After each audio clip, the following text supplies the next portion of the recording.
Welcome to Plato's Cave. I'm Jordan Myers, and I'm a master's student in philosophy at the University of Houston.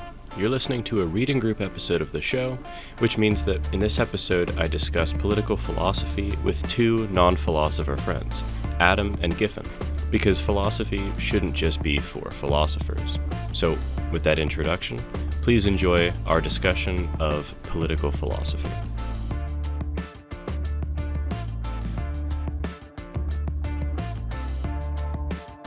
All right, well, today we're doing a paper that is a chapter of an edited volume. The edited volume is called Emotions, Imagination, and Moral Reasoning, and it came out in 2012, which is funny because honestly, in my mind, like I pegged that as pretty recent, but that's actually a decade ago at this point, which is kind of crazy. Absurd. It is crazy. Like 2012 registers to me as like, okay, this is like a pretty recent paper, but I'm like kind of. A few years back, I remember it fondly. Yeah. I mean, I guess it just kind of depends like how you frame it, right? Like 10 years ago is not too long ago, I suppose. I mean, like it's Obama's presidency still, and Yeah. Still a decade, yeah.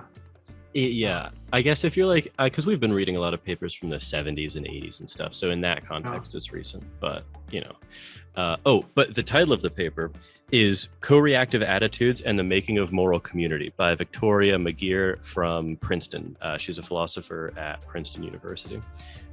So yeah, this is going to be kind of a continuation more of the first episode in the political philosophy series, the one by Niels Christie on property or a conflict as property, and restorative justice. That was kind of the grounds for restorative justice, and that paper is from the 70s, right? If I remember correctly, it was like 71. Yeah, I think you're right. Yeah, that sounds right. So, okay, what I'm gonna do, I'll just give kind of like a brief overview of the of the chapter, because actually, this is a very hard text to acquire, so I might post a copy somewhere online, because I actually had to buy this. I had to rent this ebook and then take PDF screenshots. It is disgusting, but so in this chapter, McGeer is kind of taking up P.F. Strawson's mantle. So this episode is gonna hang a lot on the previous series that we've done on moral responsibility.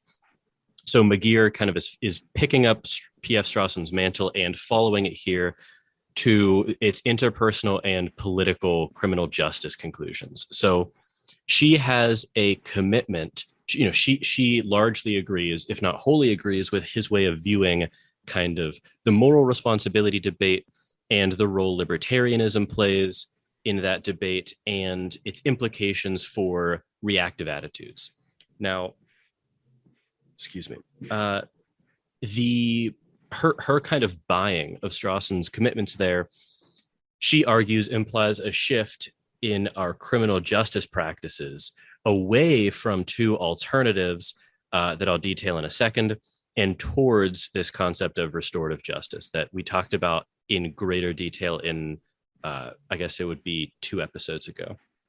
So she buys, there are these kind of two-pronged parts of Strawson's thesis that she buys and really motivates her theoretical reasoning. There's the metaphysical non-commitment thesis from Strawson, which is the view that indeterminacy or determinism via libertarian free will is not actually what's at issue for reactive attitudes. It's much more pragmatic and interpersonal and non-theoretical in that way. And the second is the metaphysical corruption thesis, which is one that she elaborates a little bit more on from Strawson. And that's the idea that if we focus both interpersonally and systematically on, you know, indeterminism, determinism, libertarian free will, that's actually going to corrupt our practical interpersonal practices with needless and orthogonal metaphysical concerns. And that's going to damage both interpersonal relationships, but for the context of restorative justice, legal practices. So in accepting both of those prongs of Strawson's argument, she rejects Green and Cohen's enlightened consequentialism, which it manifests itself in sort of a non-retributist, very consequentialist form of punishment. Punishing people for the good or bad consequences it would produce. And she also rejects Goodenou's sort of noble lie retributivism, you could say, because he believes that obviously libertarianism is false, but because it's true, it's sort of this noble fiction. And Goodenou's view of retributivism looks kind of a lot like our current system, where people are praised or blamed or more specifically punished in lieu of them deserving it, or in light, of them deserving it. And both of those are based off of the folk intuitions of libertarianism, which she rejects. And she instead adopts and puts forth restorative justice because it naturally follows from Strawson's own views that she is drawn to, and it allows for the fruitful exchange of reactive attitudes. So that is the summary of the paper. Before we discuss it, what were you guys' thoughts, just kind of generally on it? I thought it was pretty good. I think we hadn't actually read a paper that kind of linked restorative justice with P.F. Strawson's work. And what was interesting to me was they seemed to be so related. You know what I mean? Like it was like the restorative justice emerging from P.F. Strawson's framework seems so parsimonious. It fits well. So, and I also thought I kind of want to go back and look at Goodenou's kind of proposition, but I definitely agreed that Green and Cohen totally missed the mark. Yeah, there are a lot of really interesting things that I want to discuss with this paper, because I really, really liked it, and also it's like a very easy read. Like you can just sit down and just kind of enjoy the read and make notes, and everything was good. Yeah. One thing that I'm also interested to hear about is given, I think maybe more from Giffin than from you, but like given our previous conversations about the reactive attitudes, I'm almost curious, Giffin, what you think about like a lot of this too, because I guess I'm interested to hear the squaring of, you were sympathetic to the Summers paper that we read, remember?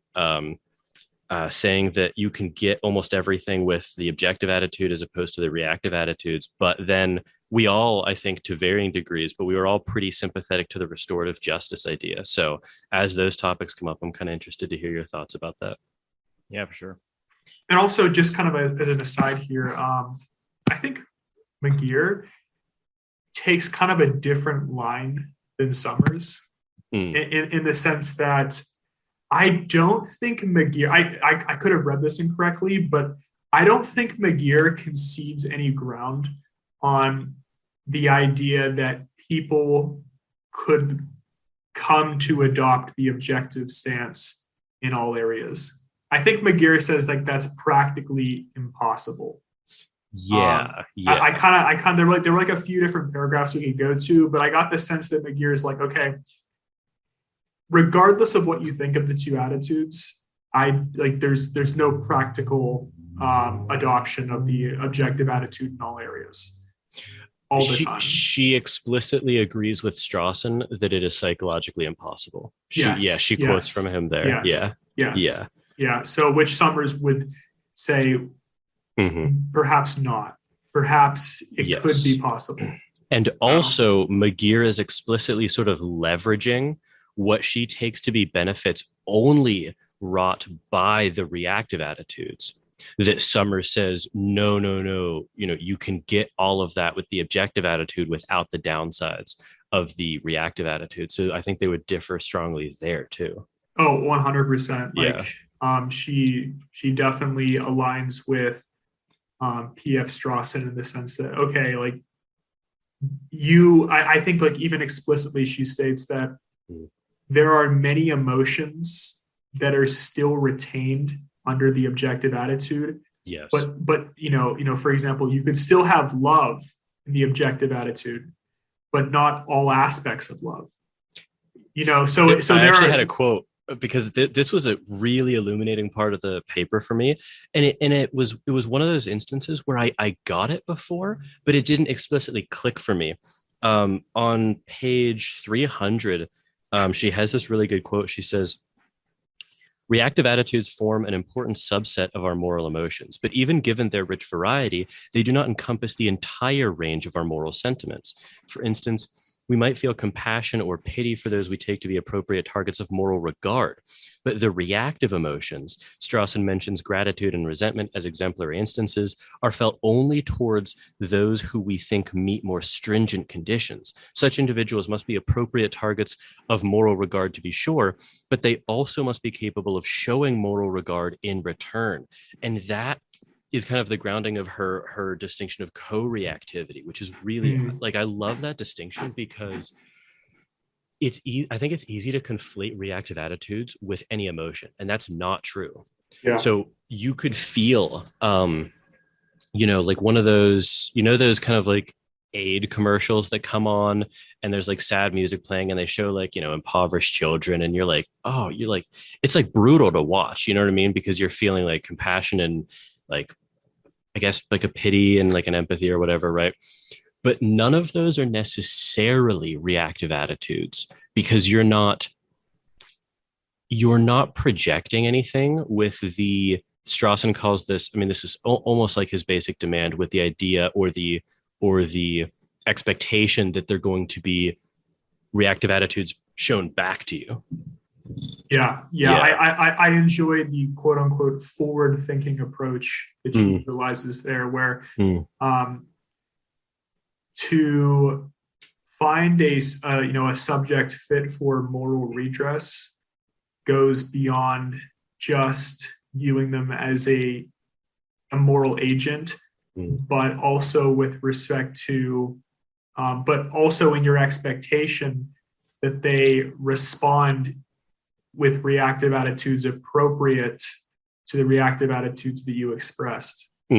So yeah, this is the reason why I found this paper. This might get cut, I don't know.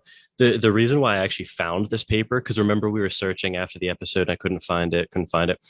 Well, the reason why I found it is I quote this paper in the paper that I just submitted to that Jerusalem conference about talking about taking the objective attitude when sort of moral redress fails, because like this paper is like infinitely quotable about that, and she lays out like, I'm basically just, in my paper I was trying to talk about the interpersonal I guess converse side of all of this, but she lays out, she has this one quote, I have to quote this, it's so good. She's talking about the expression of the reactive attitudes here on page 303. In the middle of it, she says, it being the expression of the reactive attitudes, says to the recipient of our reactive attitudes that we do not despair of them as moral agents, that we don't view them objectively, that is, as individuals to be managed or treated or somehow worked around. Indeed, that we hold them accountable to an ideal of moral agency because we think them capable of living up to that ideal. So reactive attitudes communicate a positive message even in their most negative guise, even in the guise of anger, resentment, or indignation. The fact that we express them says to their recipients that we see them as individuals who are capable of understanding and living up to the norms that make for moral community. I love that quote, because it's actually true. Like when we take the objective attitude, at least when I have argued it's permissible, is when that redress falls flat due to an error or a inability on the recipient side, Yeah, and I liked the figure that she shows, where it's like a co-reactivity sort of trajectory. Yeah, the faces. Yeah, I mean, it was a bit memeable. Yeah, I mean, but at the same time, like I got the idea from the picture, where it's like the idea that the reactive attitudes are more of an exchange back and forth, and we'll eventually arrive at something, in this case, forgiveness. And it's, there's an interplay on both sides of what it kind of an appropriate reactive response would be. So if you express anger at someone and they just respond with like pure like fury, it's like they're not really engaging in that kind of reactive dance at that point, where it's like, you express anger, like you said you were going to pick me up at the airport, but you never came. They're just like, they just respond with just like immense fury. And it's just like, okay, I expected, perhaps like a little defensive-ness or, but fury or, what if it was just like jealousy? It was like the response. It would make no sense. It would make no sense. So there's like, it's forward thinking in the sense that it's like an expectation for, appropriate reactive attitude responses. So I don't know. Yeah. And when that fails is when Strawson talks about taking the objective attitude as a place of personal refuge. It's sort of like a sanctuary from the strife of that interpersonal exchange. I have questions about how that she doesn't she doesn't necessarily address this, but I actually wonder if, because she's viewing it in that way that we just discussed, which I actually agree with, I kind of think that implicitly commits her to this like additional project, or I guess maybe not additional project, but it's a more specific project of the expression of reactive attitudes interpersonally, and then restorative justice on a legal level, only functioning when people do cohabitate the same moral communities to a significant degree. And I guess that degree can kind of vary, right?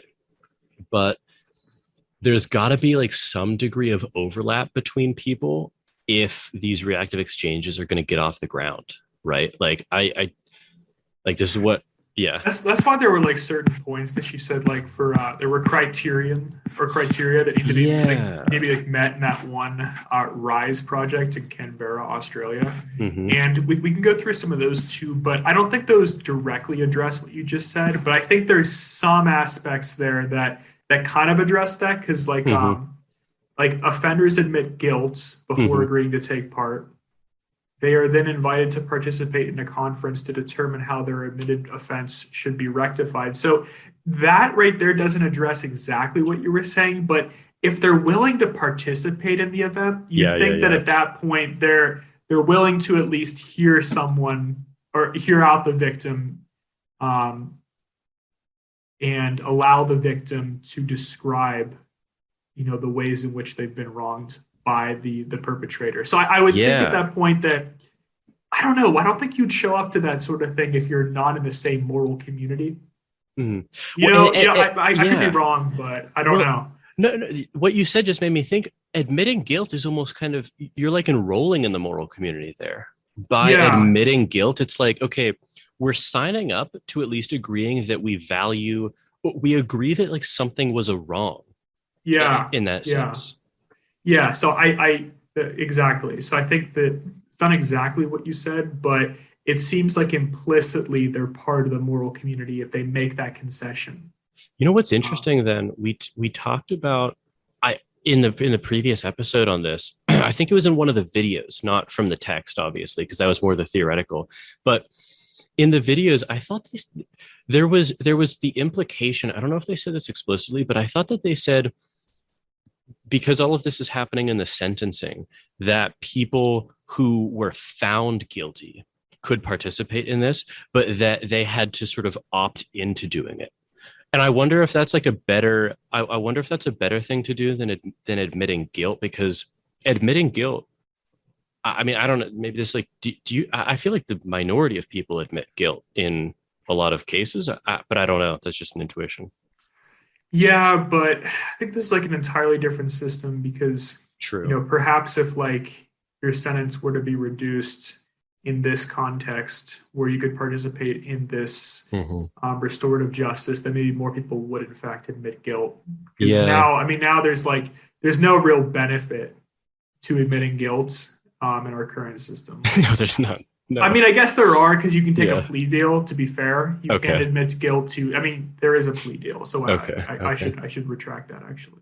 But I guess what I was saying is like I don't know that it makes sense to sort of eschew it entirely, because you could imagine that like you're found guilty, like you commit a crime, you're trying to get away with it, but your defense fails and you're found guilty. I don't know that that's sort of like taking the benefits of restorative justice off the table inherently if you still want to opt into restorative justice practices, right? Like it makes it harder. So. I wonder if it's like a semantic game though, because the thing is,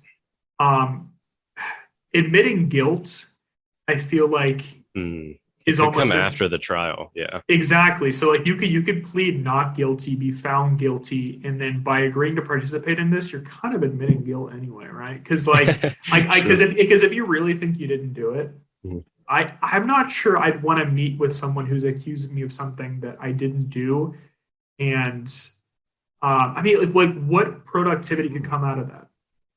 Like you sit down with the person after the trial is over, and you just say, "I didn't do it." And it's like then the whole thing kind of you're not in the moral community at that point, like the same moral community. Yeah. So I think it's really important that there is some admission of guilt.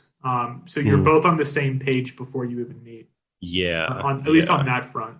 So go on the okay, going back to the kind of theoretical side of it for a second, because you said like that there are preconditions that need to be met for this.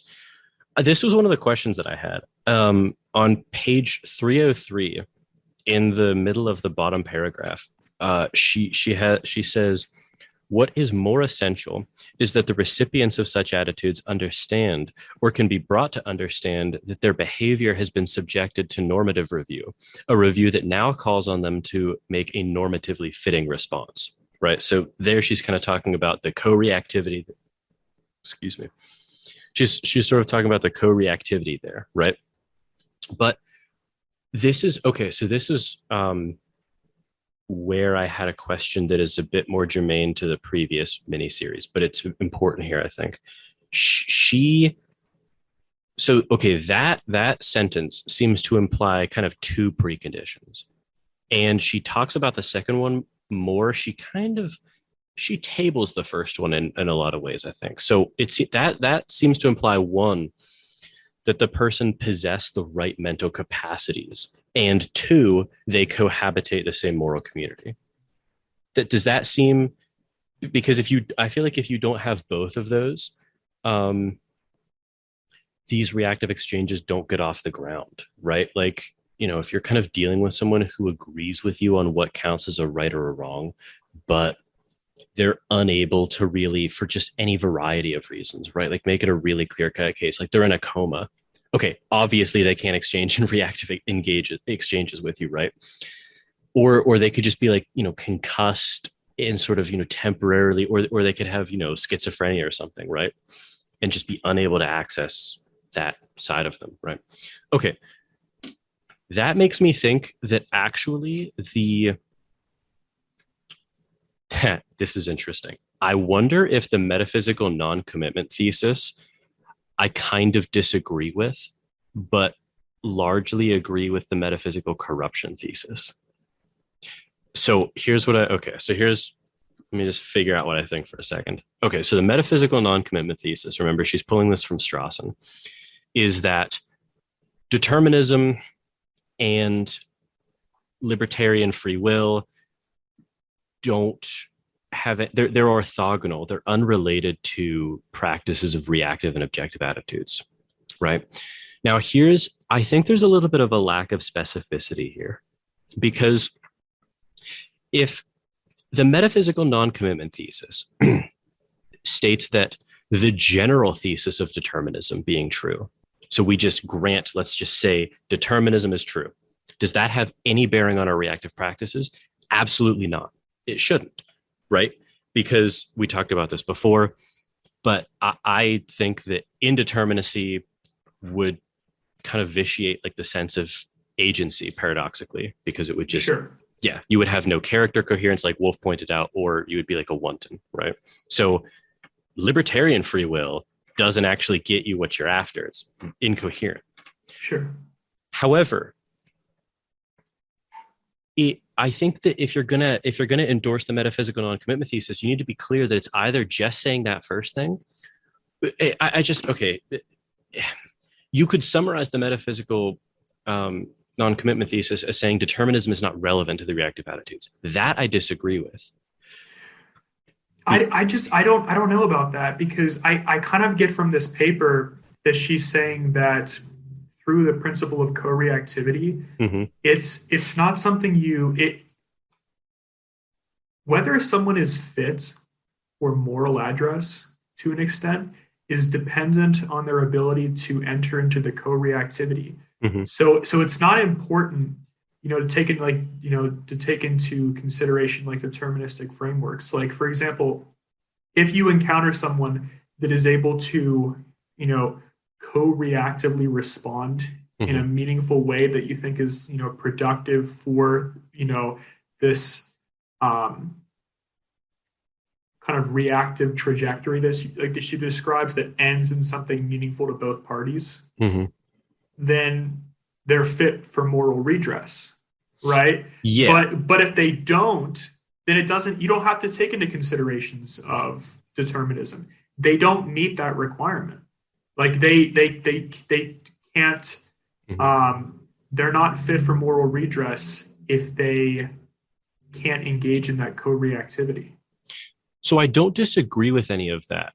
What I was thinking about was, I guess this kind of came up in the Fisher 2012 paper we did, semi-compatibilism and its rivals.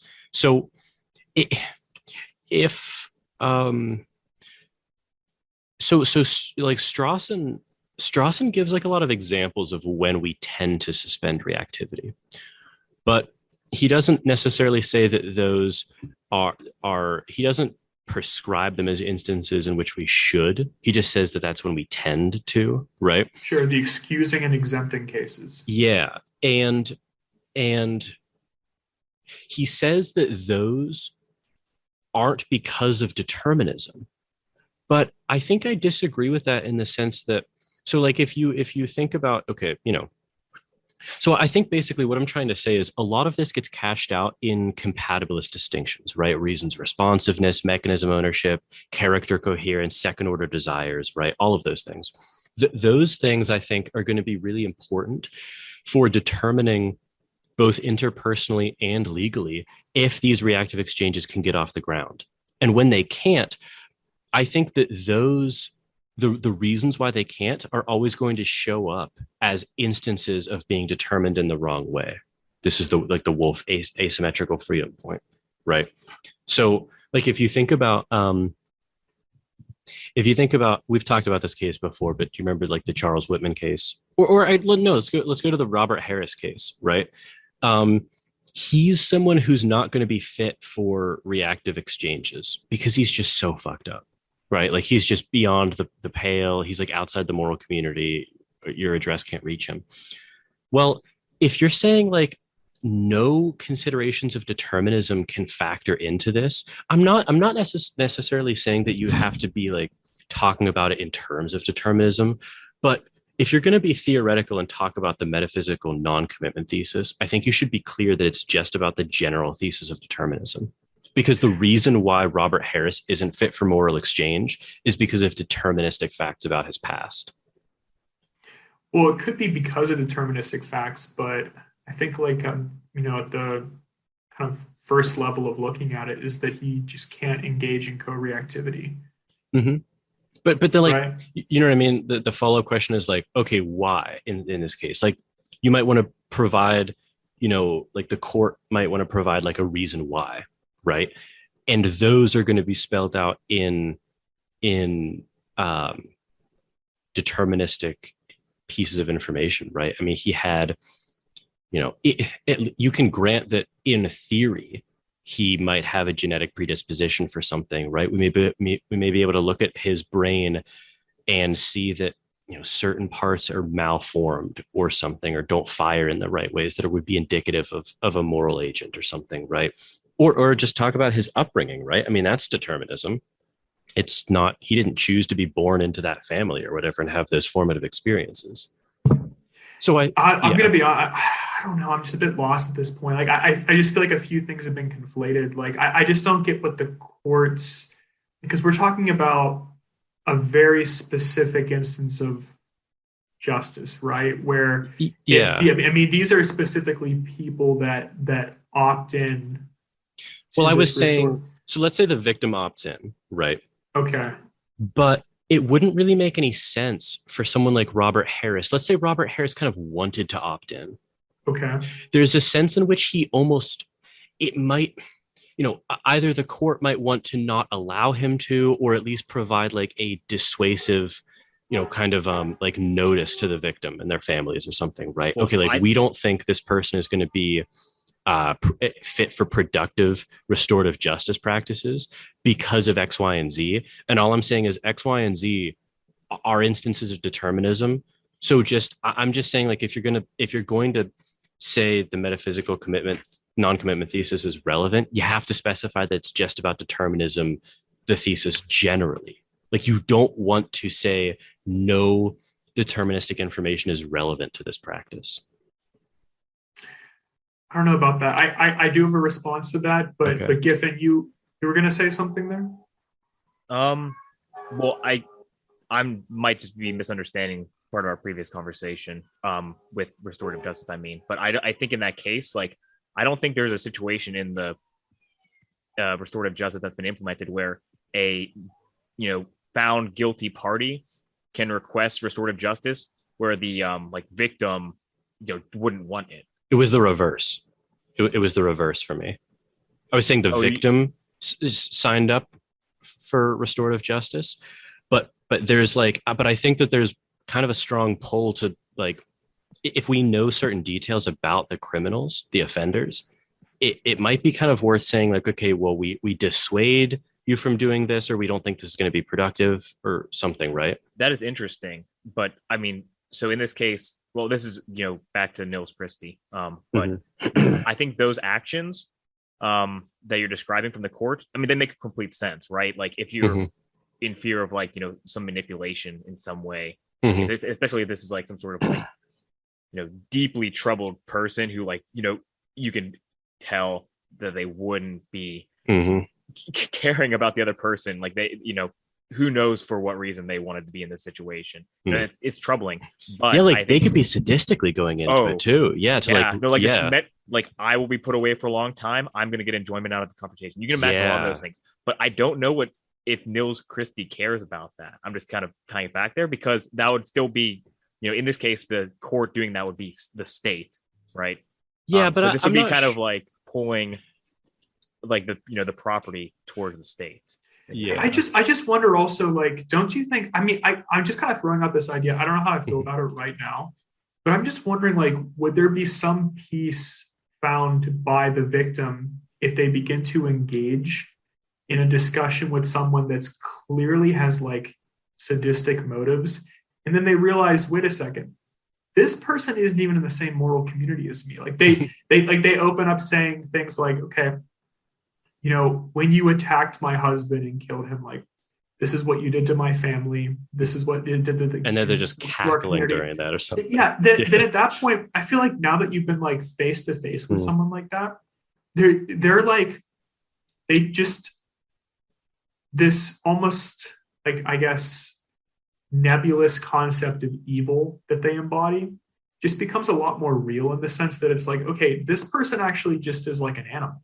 Yeah. You know what I mean? This wasn't someone with, like, truly, this wasn't someone that's capable of, goodness and also evil, that just almost seemed to just lapse into their worst types of behavior. Now, this is someone that is just incapable of empathy and incapable of understanding, and I don't know. It's almost like, well, all I'm saying, because I agree with all of that, and I actually think it's congruent with what I'm saying. And you kind of almost started to lapse into it a little bit there, but I think the only difference is there is, like, the people in this, the best case scenario of that exchange are going to realize that certain deterministic facts about that person are true. Like, they obviously like the layperson's not going to frame it like that, right?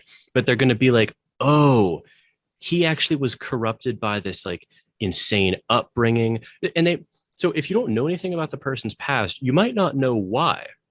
But if you do, information comes to light about Robert Harris's past in the trial or in the sentencing or whatever, or from, like my proposed judge's like notice or whatever, like, hey, before you go into this exchange, like you should know this about him, right?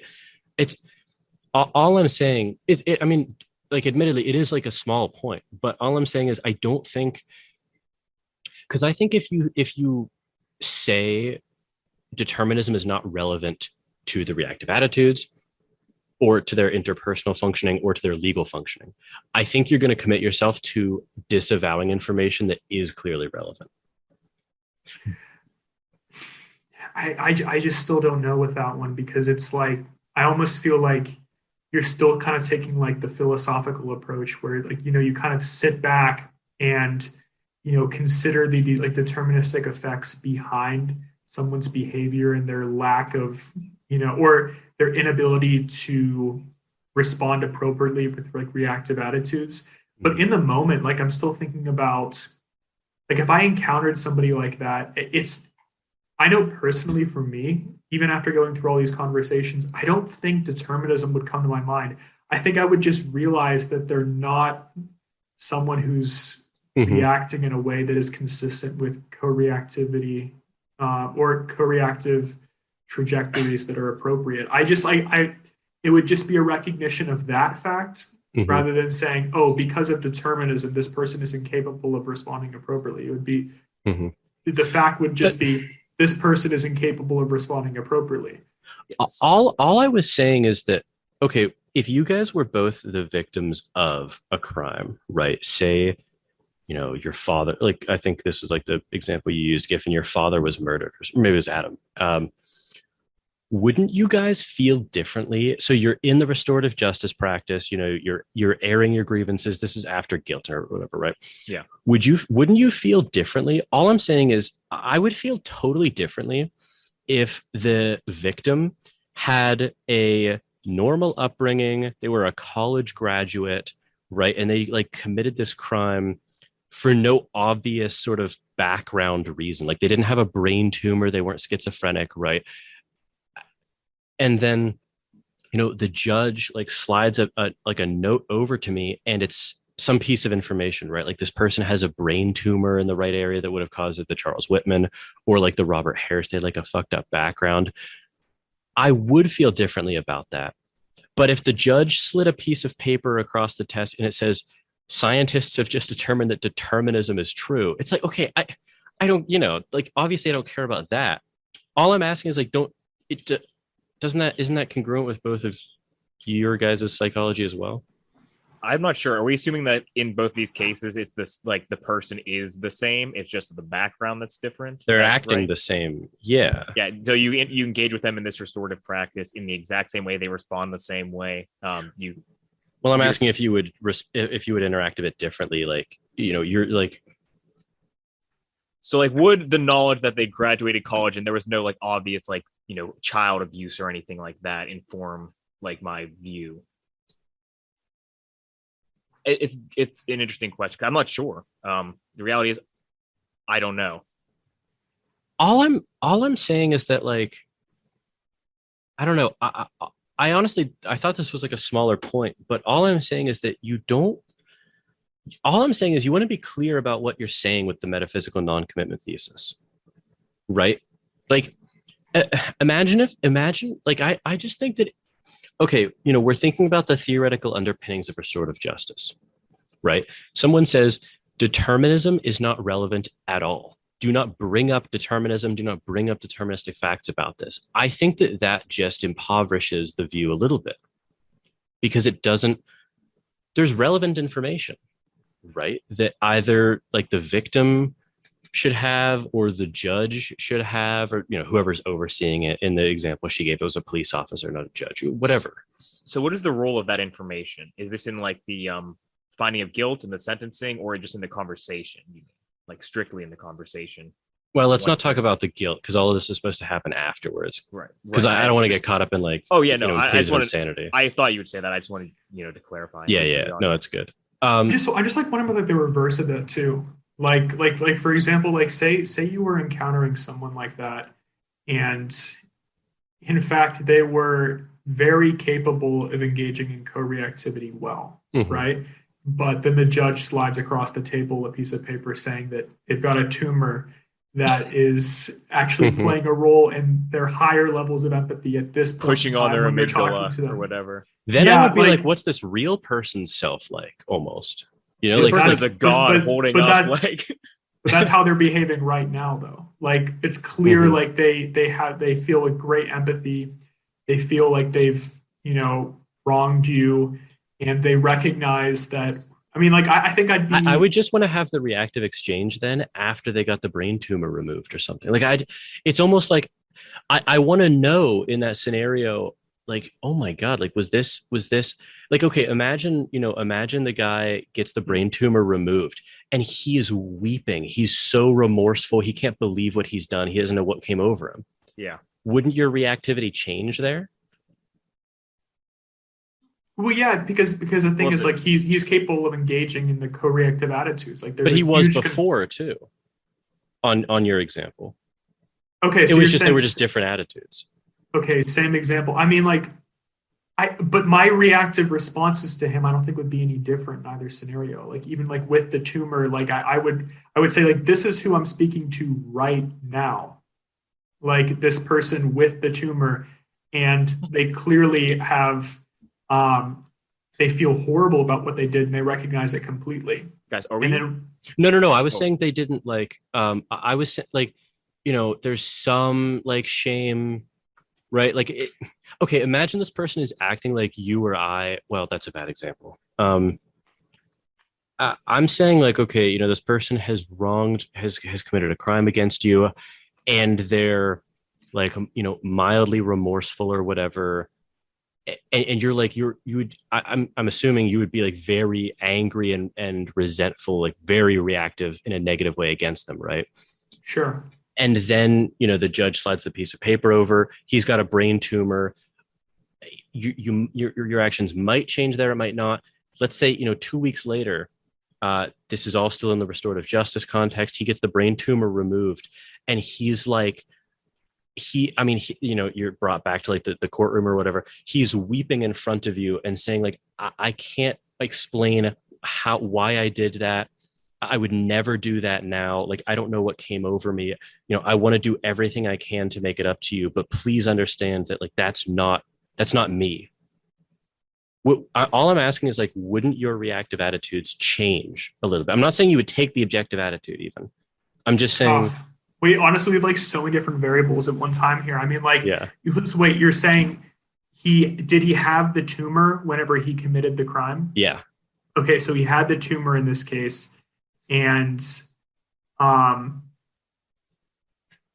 but you're saying even with the tumor, he was capable of expressing, appropriate reactive attitude. He would say something like this. He would say something like this. Yeah, he's like, I understand that I murdered your father for his wallet, and it was wrong of me to do so, but all things being equal, like I had to do it. Like I needed the money for X or whatever. And he's like, it was wrong, and like I don't expect for your forgiveness or whatever, right? He's saying all that. Then the brain tumor gets removed, and he's like, I can't even relate to that previous person. Like I'm so ashamed of like what I did, but I don't relate to him now. Like I can't imagine doing that at this point. Like, I think that kind of perspective holds even if there is no tumor, just by personal growth over time. Well, I'm not sure. Yeah, but that's just that. Well, I mean, I guess all I'm saying is determinism isn't even relevant, like in the microcosm there. I don't know. I honestly, like, I'm not even trying to be just like, just like, I guess, stubborn on this point. Like, yeah. I just don't think your concept is very coherent right now. Cause like, I really, like, it just comes down to like, I would, in that moment, recognize him as like a more appropriate agent for moral redress. Like, it's like, I'm not denying that though. I'm saying that the underpinnings of that are going to be cashed out in like instances of being determined rightly or wrongly. But I think you and I are on the same page there. I just think like when it comes to reactive attitudes, the relevance of determinism in the moment isn't actually that important. Like it's just it's the agent that I'm interacting with at that moment. So okay, I've got a different way to phrase it. Maybe. Well, what was your question, Giffin? Well, I was just wondering if what we were experiencing right now was that like the metaphysical corruption thesis. Like it seemed like Jordan, in the examples that we were kind of probing for like within the system, the fact that there was a bearing of the knowledge, the deterministic knowledge had a role for you versus like Adam, where he seemed it didn't have a role. Might be a moral community splitting phenomenon. I don't think I'm wondering if it was an example of that. I don't think it is, because remember, like I wouldn't phrase it as saying determinism is relevant. It's like specific instances of being determined rightly or wrongly might be relevant. So here's all I'm saying. Because you're describing excusing cases right now, right? I thought I was describing exempting cases. No, excusing cases would be like circumstances in which you weren't fit for kind of reactivity or reactive attitudes, like being a regular citizen in 1930s Germany or something, or like, because like the exempting cases is if someone's like severely malformed, and I mean, like they're just they're schizophrenic or something, but you're almost describing something like an extreme version of, okay, honestly, I had like 3 hours of sleep last night, and I didn't mean to say what I said. Yeah. So that would be an excusing case, right? Because ordinarily it's a more extreme case of that, where it's like, frankly, I had the tumor. The tumor made me do what I did, and I just have a question. We should probably move on at this point. All I'm asking is like, okay, you're setting up a restorative justice program. If the sentencing commission, the governing body of the sentencing, uncovers facts about the case and about the person, such as their upbringing, their medical condition, information about their brain, etc., that we have good reason to believe is related to their actions. Do you want the victim to have that information or not? They can do with it what they want. It's the Robert Harris case, right? You discover that about his background. Do you just provide that information to the victim, or do you not? I think that's obvious a case where, just that's information relevant to the crime and the person offended. You should obviously provide that information to them. I actually am not sure about that. Yeah, I'm not actually sure. It seems like you're almost actually providing fodder for taking the objective attitude towards someone. You're kind of priming them to, it's like, okay, this whole exercise is to engage. But I'm not saying it. I'm only thinking of like the relevant cases, right? So like if you commit a crime today, right, and you don't have a bad upbringing, you don't have a brain tumor, you don't have schizophrenia, whatever, all of these things, there's not going to be that piece of information, right? There's not going to be that. I guess to be fair, in your previous thing, you threw in information about the brain as well. So it's if it's okay, I should have clarified. So that kind of okay. Or if it's not functioning properly. Like we've seen that there's like an array of neurons that fired in this way, and that is obviously not responsible. It's like you're priming them to view the person objectively. And I agree that just the information that the brain did it is not relevant. Okay. It's not relevant at all. That was a misspeak.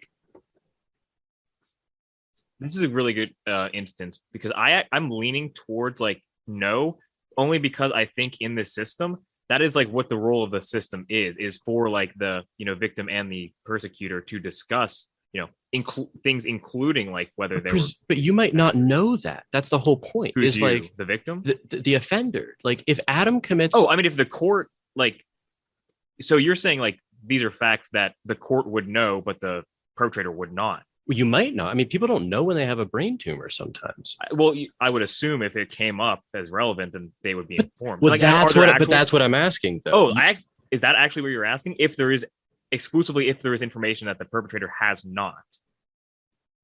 Well, I mean, has not is like a little bit begging the question. Like they could be aware of it, they could not be. I'm saying like they might not. What if they were aware of it but didn't think to like divulge it? All I'm saying is that like if there's reason to believe that there was some malfunctioning that went on, all I'm saying is that information should be given to the person, because like Adam goes out and commits a crime today, we're going to be like, what the fuck, dude? We're going to be like extremely reactive, especially if it was committed against us.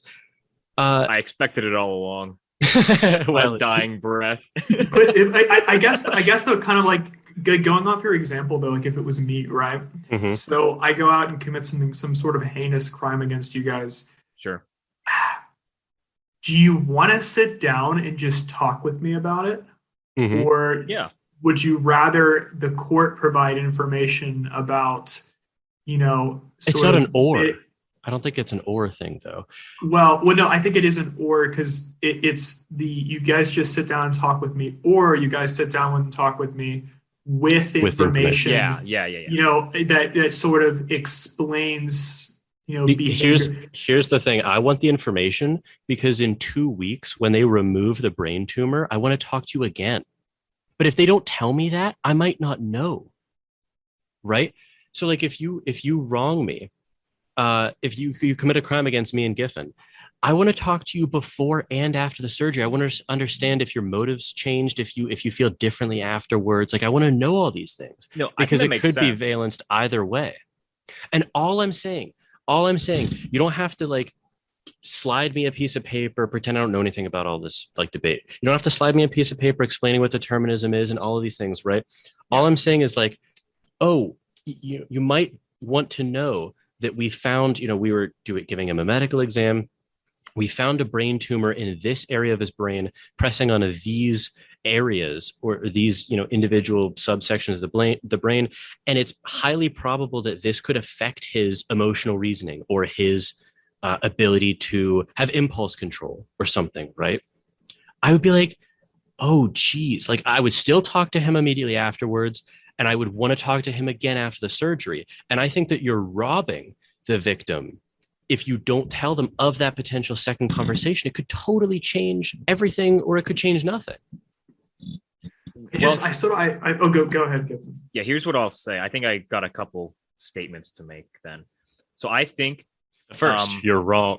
First, I am betrayed. No, first, I think Nils Christie would actually disagree with you. I do not think he would say it's the state's role to engage with that, even if it's minor. Okay, I don't really. I'm sorry, I didn't mean to interrupt. No. But what do you like? Because I'm not sure I necessarily care what Christie thinks, like in practice. You know what I mean? Right. No. So that was just the first thing. Just because that was the first conversation we had. I also don't know if I would agree with that or not. Okay, that would be interesting. But yeah, I'll move on to the second point. Wait, real quickly, just for my own edification. Don't you think he could actually say like no? Because then you're leaving it up to the state to like withhold information. Wouldn't I think that he might say like no, all of the relevant information, it's not up to the state to determine like what the victim knows and what they don't, right? Because like presumably if the investigating parties found information about the crime, like I don't know, he wrote some like there's like diary entries about it or whatever, and those are relevant. Like it's not the state's position to say like, well, we determined you don't need to know about the diary entries or whatever. That is interesting. I think he would be in the opposite depends direction. on your because this is like this does pertain to the second point. This is the situation we're talking about is only one about like asymmetric information, right? Whether it's between like the state and like, either of the parties. So in the situation where like both parties at least could have access to the information, whether or not they grasp it is another thing. I think then like it's not the state's role to like say, hey, by the way, even though you already possibly privy to this information, specifically this may change your perspective, right? Like here's information that may or wink should change your perspective. Well, that's putting a little top spin on it. It is. No, I get it. But like I think again, I actually am still following Nils a little bit in that I think he would say that like that state enrollment, like that role that the state would play in there would, in some small way be a little bit of a nod toward, I think that's spinning it in sort of the opposite direction, in the sense that like, okay, it seems like Christie would agree, at least prima facie, that the state shouldn't, and I would agree with him on this, like in determining the guilt or something, it's not the state's place to redact or provide information about. It's like, oh, we found him as guilty because of X, Y, and Z. Like the victim should know that, right? Yeah. Well, then I don't what's the sharp distinction between like all of that information and also, okay, we're in a restorative justice concept. Here's all of the information about the details of the crime, and here's what we think is relevant information about his upbringing or something, right? And it, like, because again, we have to remember that for the majority of people, it's not going to be relevant, right? Like they didn't have a brain tumor, they didn't have, a really fucked up upbringing or something. But it's like, oh, in these cases, it is, and that might change your reactive attitudes from like, I'm thinking myself here, like I actually would want to talk to the person like about their upbringing in that case and be like, right. Yeah. No, I understand that. Like the question is more about like, I'm having a hard time imagining a situation, I guess specifically where like the perpetrator was not aware of a thing, the state was, and the victim also isn't, whenever the sentencing has already occurred. A brain tumor. But like, how would the perpetrator not be made aware of that in the, fact finding or the... Well, it wouldn't necessarily determine, it wouldn't be relevant to the level of guilt, right? So right, whether or not they perpetrated. So, I think like, when would the state learn this? That's what I'm like kind of say. Like, if the perpetrator doesn't know and it's not relevant to the fact finding or the guilting, like, okay, well, that's a different. All I'm saying is that like that information should be made.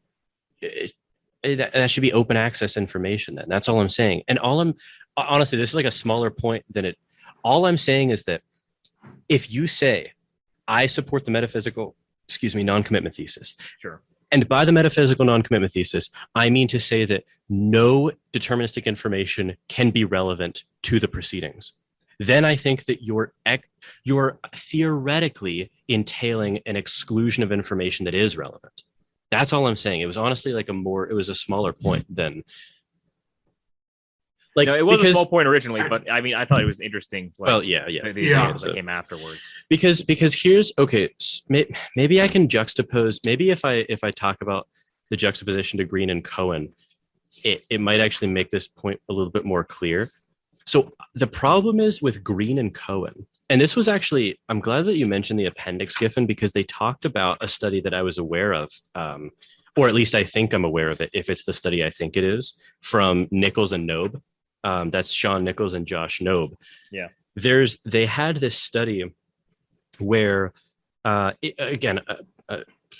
my ignorance, if it's the study I think it is, there was a study run where they asked people if an individual was responsible under abstract conditions of just saying like determinism is true, right? And it said 86% of people are inclined to judge in those abstract conditions that a person cannot be morally responsible for their actions in a deterministic universe. But then they ask them again under more concrete affect-inducing conditions, where a specific protagonist does something morally wrong, example, someone stabs his wife and children, then people are inclined to say that the protagonist can be morally responsible, even in a determined universe. Okay, that study, I think, makes total sense, because that's actually where I totally align with McGeer again. In the first one, you're committing the metaphysical corruption fallacy, or it's the fallacy of the metaphysical corruption thesis, right? Where you're saying, like, you're priming people by you're just describing determinism, right? And then you're saying, can people be morally responsible? And the impulse there is like, and I'm actually going to talk with Eddie Namias, is a philosopher at Georgia State, about this, where he thinks that, like, the problem there is that people are assuming there's a sort of bypassing of agency, right? Where determinism is like, you have your little pocket of agency here, and determinism is bypassing that. And that seems like, people aren't morally responsible.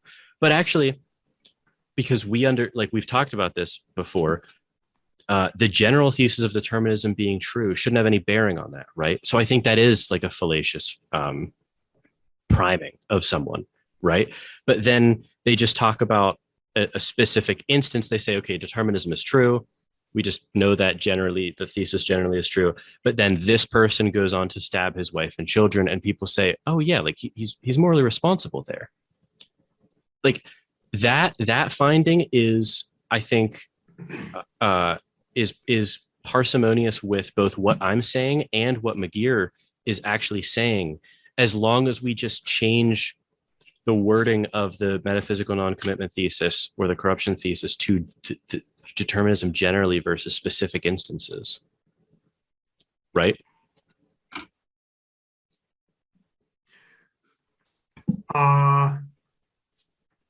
You're saying that we should, and that's to buttress the idea that we provide information to. Yeah, because what you don't want to do is exclude relevant information, because, so like, all I'm saying is, I'm just making like a very kind of, it's like a grounding point, right?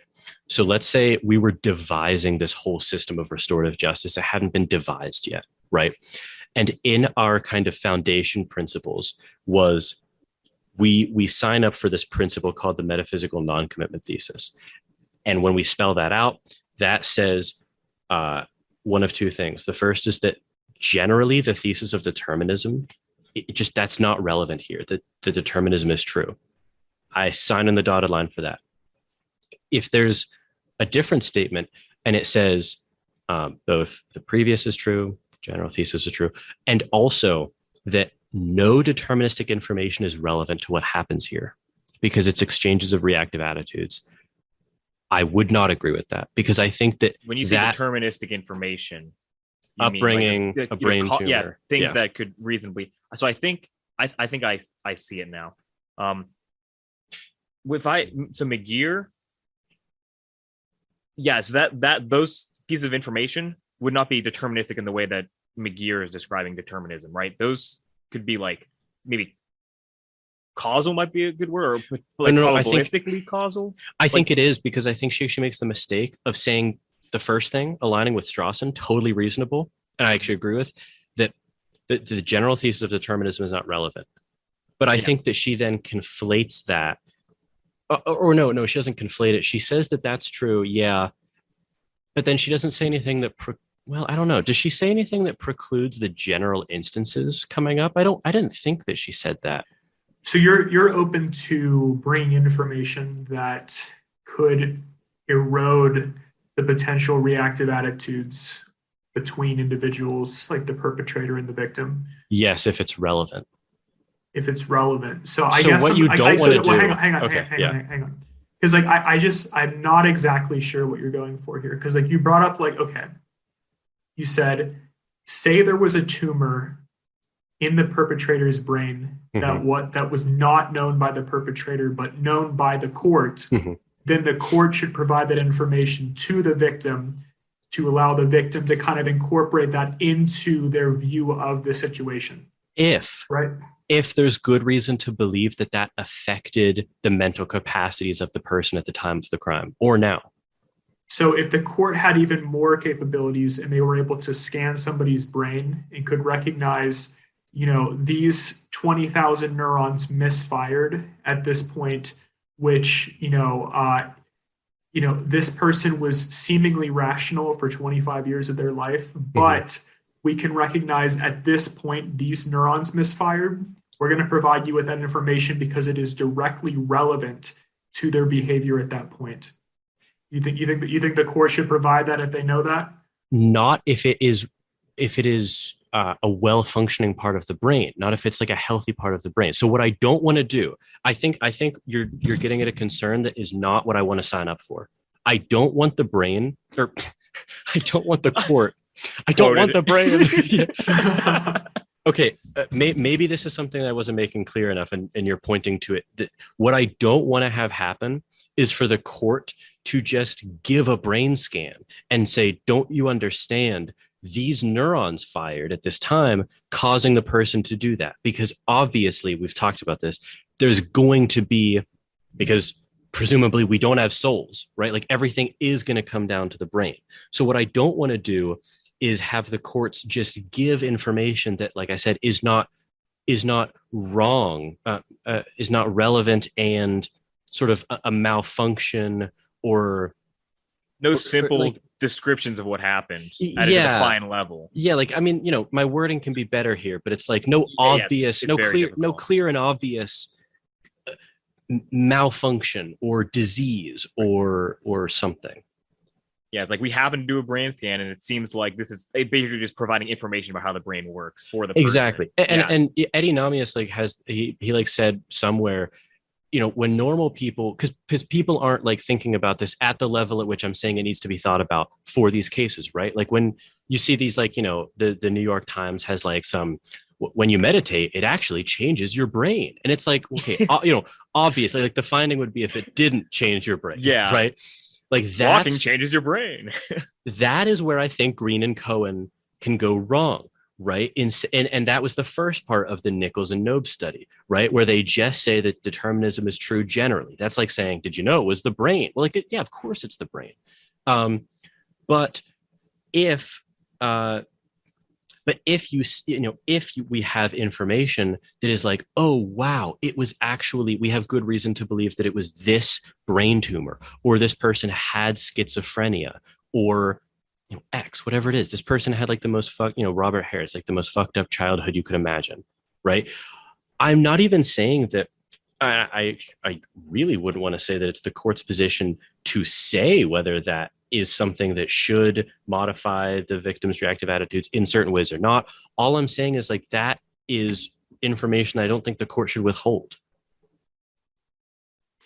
Yeah, I still don't know about that. I still actually just see your examples there as like higher level manifestations of obvious examples of things that could affect someone's behavior. Like, okay, it was the tumor, fair enough, that played a role in this bad behavior.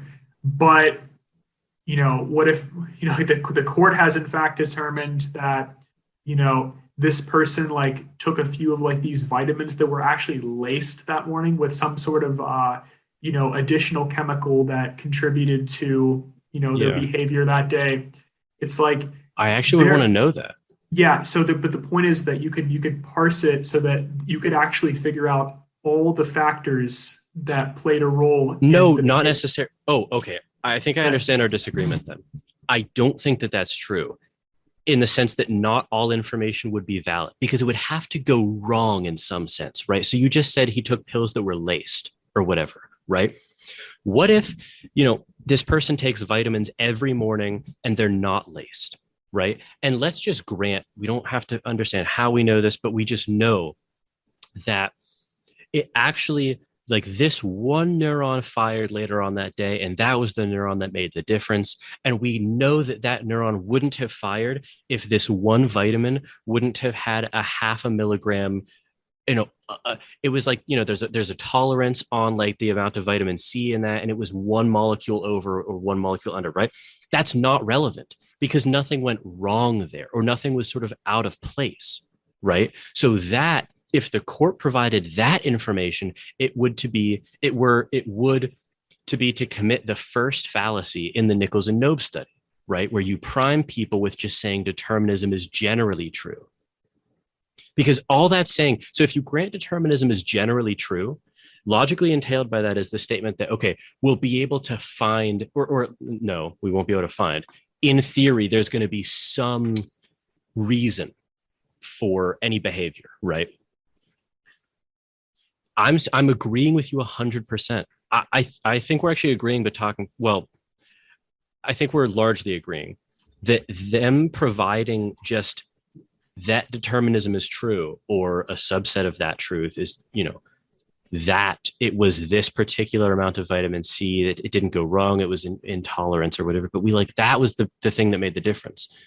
That's going to be priming people to redress or to fall back into the objective stance because of the thesis of determinism generally, which I agree doesn't actually follow. I honestly just don't see the difference though between like pointing out like this person had a tumor versus we've isolated these 17 genes. It's what compatibilism is. This is just what is at the heart of compatibilism. No, because you're introducing information here to, in my opinion, that primes someone to view this person objectively. I'm saying priming someone is begging the question there. No, I'm saying that by introducing this information to, I think it erodes at the very idea here of the reactive exchange. That is, and I'm not sure that it does, because I thought that you already agreed. Okay, so you wrong Giffin and I later today, right? We have a conversation with you. Giffin and I are extremely upset with you. We express extremely strong negative reactive attitudes. Oh, don't speak for me. And okay, so we have that conversation. The court finds that you had a brain tumor, and in 2 weeks you're supposed to remove it.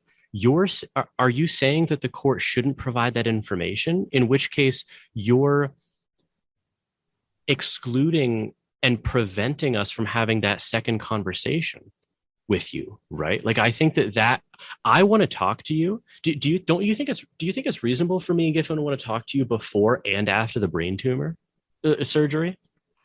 Before and after the brain tumor surgery. Because what if Giffin and I don't like? So this is a case where Adam knows, though, right? For the first conversation that he has a brain tumor. No. The court knows. The court, Adam doesn't. We don't. And we don't, because the court hasn't told us, because we don't want it to prime us or whatever, right? But like that means it wasn't related to the actual. I think that what I'm having trouble is like, how did the state find this out? Like, how did the courts find this out? I'm less concerned with how the state. Yeah, I don't think but like for me, it's almost like I don't even like the brain tumor one. Let's go even like more. So you think it's not reasonable for I have to finish this thought. No, want to talk to you? Okay. Well, hang on. What if like the court determined that I had 17 genes that, because of maybe some sort of radiation, had like, I don't even know, this is pseudoscientific, but like, sure. like degenerated such that I wasn't producing a specific protein that made me, engage in this behavior. Or that maybe engage in this behavior. So would you want to know that? And let's say, through some sort of amazing CRISPR technology, they're able to then like repair those genes. Yeah. So it's like, would you want to know, like before I guess for our first conversation, that I have like degraded genes, and then for our second conversation, those genes have been repaired? I mean, yes, and let me explain. Because in the first, so you even said that it was due to like some weird radiation that happened. It wasn't. So when I already said when something goes wrong in a way that is not normal, then I think that qualifies for it being relevant. Because then I'm not like implying a dualism or whatever, but it's like then your true self, or just in Frankfurt's terms, like your second order desire could be different than your first order desire due to something that was outside your normal range of local control. Right? Hmm.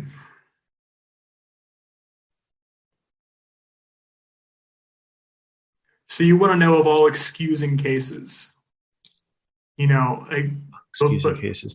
In the cases where, yes, something is abnormally wrong. Because again, you've made this case like crystal clear. We don't want to prime people by just giving them specific instances of determinism that are totally normal. Like everyone is going to have a deterministic story about them, right? But like when we have reason to believe that there was an overwhelming causal detail that creates a really good reason, and you know what, this is like, we shouldn't talk about this now because I just will have to think about this. I wonder also if it would change based on whether the person was different afterwards or not, because that would make it relevant to like, well, was this actually a cause or not, or whatever, right? I guess like the like I think I can like get on board more for excusing cases. I can buy into that one, but you need to like clarify exactly what you're saying though, because you're bringing up both exempting cases, like someone's upbringing, and saying, okay, this person, you're almost priming someone saying, okay, this person's not really part of the moral community, and Mhm. and maybe they are, maybe they're not, but here's maybe a reason why they're not. It's Mhm. because of their upbringing. But then you're also kind of like bringing up cases of excusing cases where it's like, okay, there was this character continuity, but I wonder if something happened okay. here. And, I guess I can get more on board with the excusing cases. I can buy into that. Like, yeah, there is a character continuity that was disrupted. And if you're going to judge this person and understand this person, it's important to recognize, okay, whatever their character might be, who they are right now might not be reflected, their long character continuity. But with exempting cases, I'm really not sure about that. So I don't know. I just, Yeah, I wonder if it comes down to whether or not we can do something about them. So like we can't change Robert Harris's past, but we can remove Charles Whitman's brain tumor, and then you actually get to know as because the like, victim, yeah, yeah, whether he had a second order desire to do what he did or not. yeah, because I don't really disagree with like the premise that like, okay, if we can in fact like, correct your genes, and Mm-hmm. because of something wrong that had happened sort of recently, and there was a character discontinuity there, yes, you'd want to know, which version of me you're talking to, Mm-hmm. right? Mm-hmm. But upbringing, I don't know about that one. I don't know. Yeah, I think I'm still on the side of if it's an obviously heinous case like Robert Harris's, then that's not information the court should withhold. But I think we should move on because we've talked about this for a while. I mean, that's the majority of the second part, but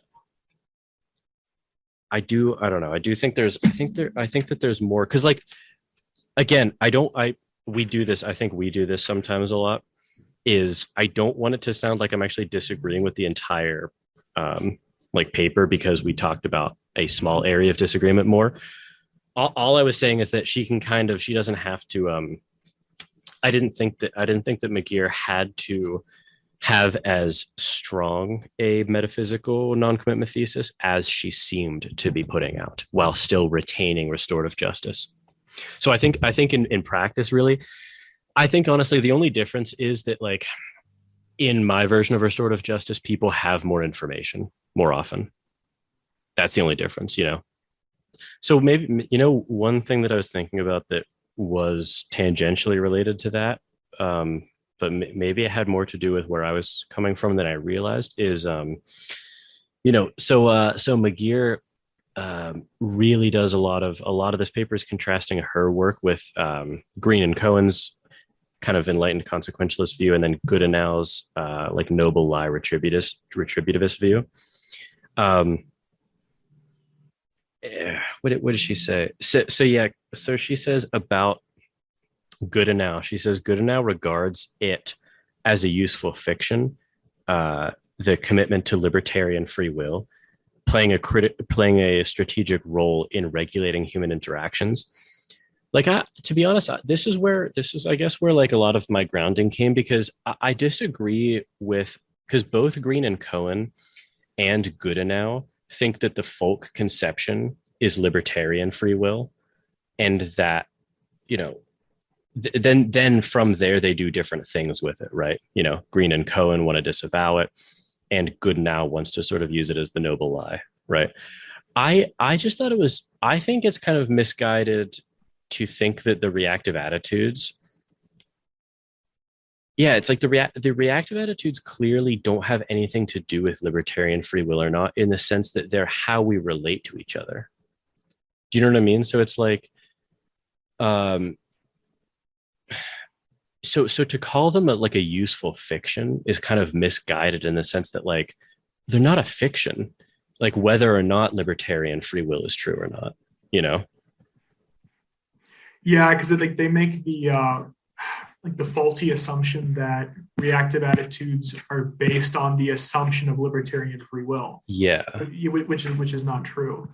or well, so what I'm actually even wondering is, I wonder if that is psychologically true, but for folk people, but there's no reason to believe that that's like that's theoretically true or like logically entailed, right? Because No, I agree with that. Yeah, because I actually do think this is an area that I disagreed with McGeer and agreed with Green and Cohen and Goodenow. Is I actually do think that the folk intuition, or like the lay belief, is libertarian free will. Like, I think people do actually have a sense that you could have done otherwise. Yeah, I think I brought this up actually in like one of our previous mini series, but I just wanted to. So I made a note of that, and that's something I was curious if you guys agree with that aspect or not. But also, I am curious to see if that, you know, that folk conception is true, kind of universally for humans, or if it's culturally dependent. Yeah, that might also have bearing on like, you know, if we bring this back to restorative justice, it may, you know, bear on that, you know, the system implemented. That's a good question, actually, because I told you guys I had read that book by Tamler Summers about honor, and restorative justice was a chapter in there. He has talked about, actually, there are cultures in which you're held responsible. Not only, they sort of like double down, where you can be held responsible for things that not only you couldn't have done otherwise, but you don't even have to do them. Like in some cultures, you know, so you can be held responsible for crimes committed by your family, you know? Yeah. And so, you know, you got to think, like, if you can hold people, you would have to think in those cultures where if it's not seen as wrong to hold someone responsible for something their family does, surely the ability to do otherwise isn't necessarily relevant. It can't be. Yeah. Good observation, actually. Yeah. Well, it obviously logically can't be, but people's beliefs don't always cohere with what's logically entailed. Of course, yeah. But you would think, I mean, I would have to predict that the ability to do otherwise wouldn't be a focal point of those cultures, for sure. You would have to think. Yeah. Like that's that concept why gets introduced into the culture, and it's just the societal collapse at that point. Yeah. Everything just changes. I wonder, I just thought of this right now.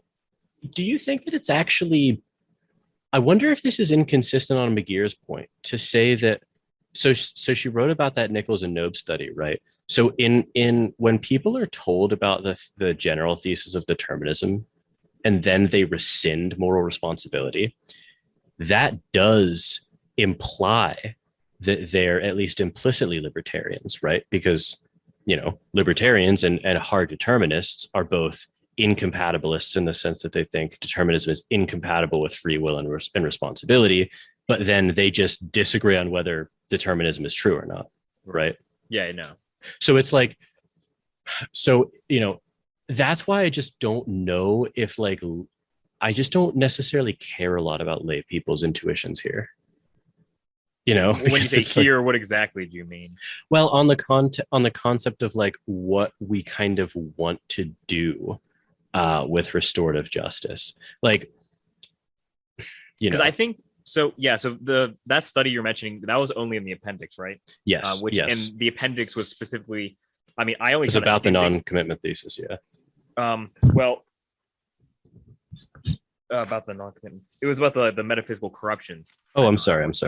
I mean, I actually didn't- non-corruption. Yep, you're Okay, right. I Yep. skimmed it because I didn't know if we were, going to have it as required or not. So I may have been mistaken there. But yeah, so it's about the corruption. I'm curious. So you said that, like, did you say? I'm sorry. Can you repeat your claim about McGeer here? You thought she had a contradiction?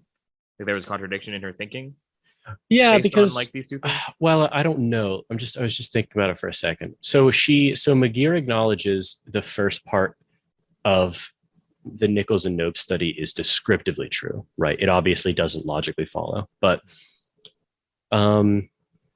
that's descriptively true. But then she said that she doesn't agree that the folk conception is one of yeah, that's right. That does seem to, butt heads. Yeah. Did she gets around it in a weird way, I think, though.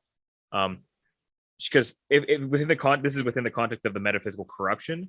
So she's basically saying, like, this knowledge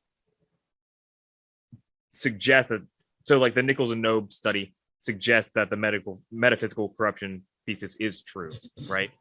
Yeah. So it does bear a role. So I think her, like, it's psychologically true, at least. Yeah. Yeah. Right. Yeah. So that does seem like a contradiction, but I think she gets around it simply by saying, like, well, everyone in the the moral community I'm imagining, doesn't have this, poisoning, the knowledge or any knowledge of metaphysical bearing. Yeah. Because, like, and along with that, I think people are both implicitly libertarian, because I think there's this kind of clustering, right? I think people's views kind of cluster around, like, being libertarians and being dualists, because, like, a lot of people are religious and believe in, like, a soul, right? And even non-religious people will be like, like your essence or like your truth. People do kind of spiritualism, yeah. And then those also cluster with, like, this retributivist impulse. Like, I was kind of thinking, when you talk about, because she talked about this kind of peripheral benefit was rehabilitation, and I think you kind of do. I was just thinking about it, and you do kind of hear people call rehabilitation soft, or like they don't deserve that. Oh yeah, you're not hard on crime. You need to be hard on crime. Yeah, this is super politically relevant. Yeah, it's extremely politically relevant. Decades and decades and decades fighting crime and losing. You know what it might come down to? You know what it is? Okay. So we've talked about this a little bit. Oh, we talked about this in the Green and Cohen. You guys, you made the connection that was the paper we were talking about. The Green and Cohen 2004 was the paper we talked about previously. So we talked about it in that episode, actually. It was about the kind of genealogical debunking arguments, or like a subset of those are evolutionarily debunking arguments, right? Where you say, oh, don't you realize, like a fallacious version of this is, don't you understand? You only love your offspring, your children, because it was evolutionarily adaptive to do so, right? Like kin selection, everything. That should only debunk your view if your view of love can't involve evolutionary history or something. Right. Yeah. So that has to do with this, where the metaphysical corruption thesis is a problem, but it's only a problem because people have the wrong view in the first place, I think, right? So when you offer the general thesis of determinism and it undercuts people's willingness to hold responsible via the reactive attitudes, because that's a big asterisk, but via the reactive attitudes, that only works because people were wrong in the first place. Like they have this clustering of like the soul and could have done otherwise and indeterminacy. Yeah. Right? So I think it is like, so for McGeer, then maybe we would agree with this. Metaphysical free will has no bearing, but people's perception actually does have an enormous bearing. Yes, and it's only because people are kind of dumb. Like, in conclusion, well, like assuming that we actually I won't cut that, but it's I won't cut it. I'm saying it's dumb to think that people have libertarian like souls, like contra causal. And I should have, I should have actually an agent causal libertarian on, because I honestly don't understand how that view is even coherent, let alone plausible. Right. But but okay.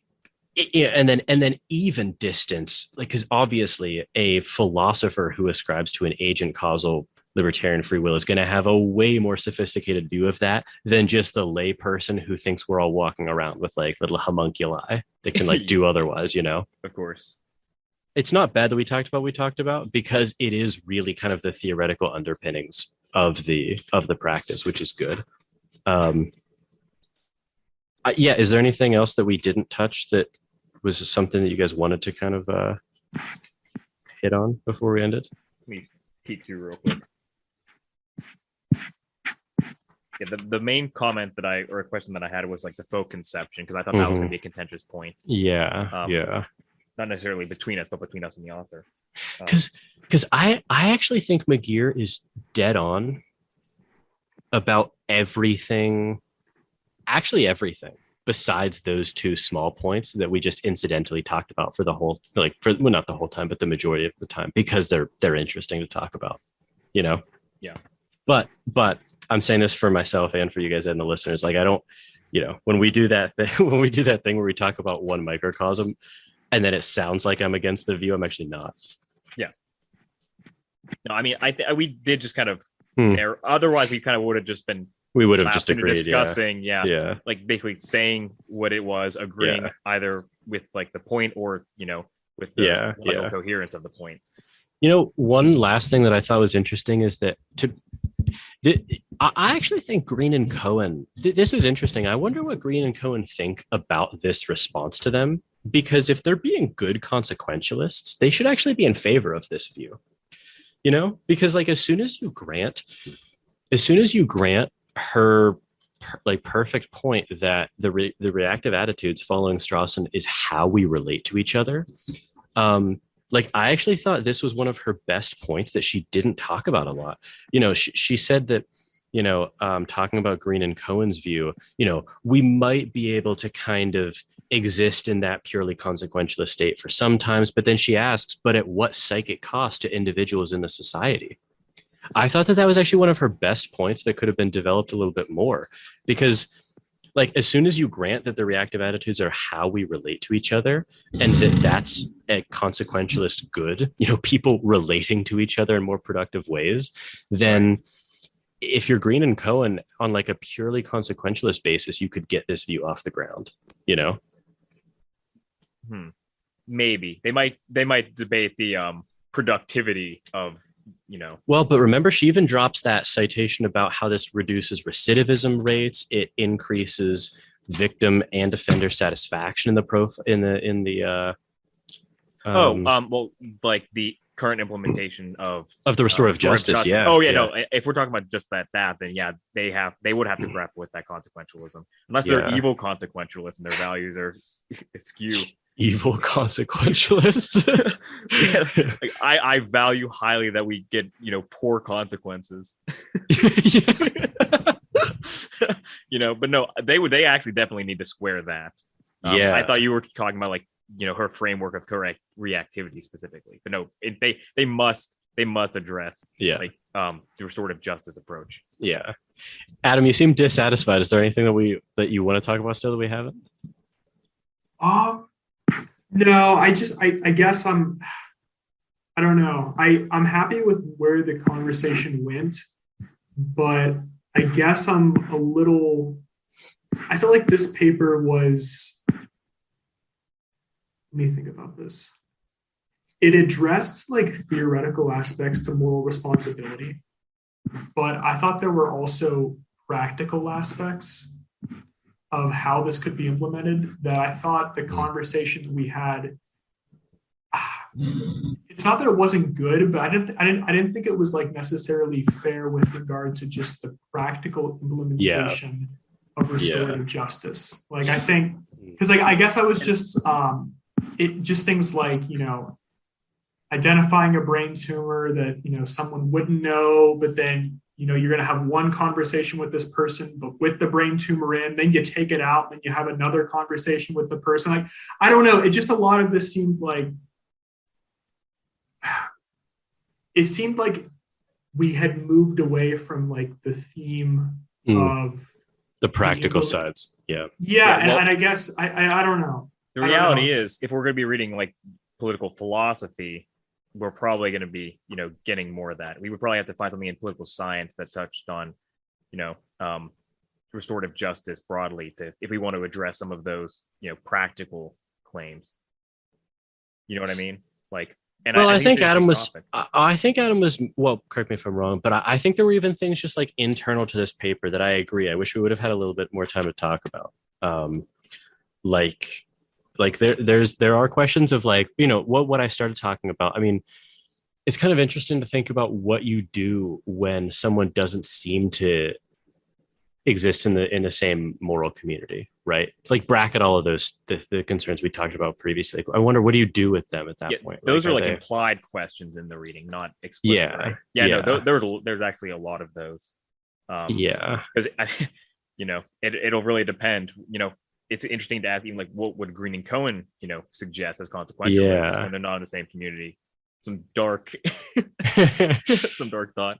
But no, I wonder. It's actually important too, because I had a couple like thoughts that would, be beyond, if it would be a reaction to like some implications in this paper, nothing explicit, but about like the implementation of distributive justice, and like, examples of it that might butt against our notion that it would be consequentially good. Things like that. All right. Well, Adam, I know you got to go. Maybe we should do like a tiny little addendum or something to this. Sure. At some point later, if you guys want to or not, because I agree. I think there were actually more questions than we got to, but instead of an addendum, maybe just a follow up, like paper. I mean, like a full. Yeah, I'd have to find something. I just don't know the state of like this literature specifically. What was this paper? What year? 2012. Okay, so there's enough space for a little bit of. Yeah, I'd have to look at like who has cited it and such. Yeah, we don't have to do it as an immediate follow up like we did this one for the Nils Christie. Yeah. Okay. All right. Well, I like the episode still. We'll see what happens with the follow up, but I hope everyone listening enjoyed it and tune in next time. Well, I hope you enjoyed that episode of Plato's Cave. I always enjoy discussing topics with these two guys. So if you want to support the show in any way, you can do so simply by sharing it. I'm hoping to get this show out to more people. And so if you want to share it on Twitter or social media, that would really help me. You can also rate it on Apple Podcasts. Like this video if you're watching on YouTube, or subscribe via Apple Podcasts or an RSS feed. You can also discuss it on your own show and link back to my website, or you can connect me with recommended guests or topics to cover. You can get in contact with me at platoscavepodcast@gmail.com. Follow me on Twitter at Jordan_C_Myers. And I now have a website for my philosophy endeavors at jordanmyers.org. If you want to know a little bit more about me and my fellow co-hosts, as I said in the introduction, I'm a master's student in philosophy at the University of Houston. I did my undergrad at the University of Pittsburgh, where I studied mechanical engineering and philosophy. And now that I'm back at school, I'm hoping to more closely study moral responsibility, free will, ethics, epistemology, and moral psychology. Those are topics that I was introduced to and got really interested in my undergrad work. So Adam and Giffin accompanied me on this show, and Adam is one of my oldest friends. We actually met in kindergarten, and we've been interested in philosophical topics for as long as we can remember, and in a lot of ways it's been the basis of our friendship. Adam studied chemistry and biology at Cornell, and he is currently working at a law firm.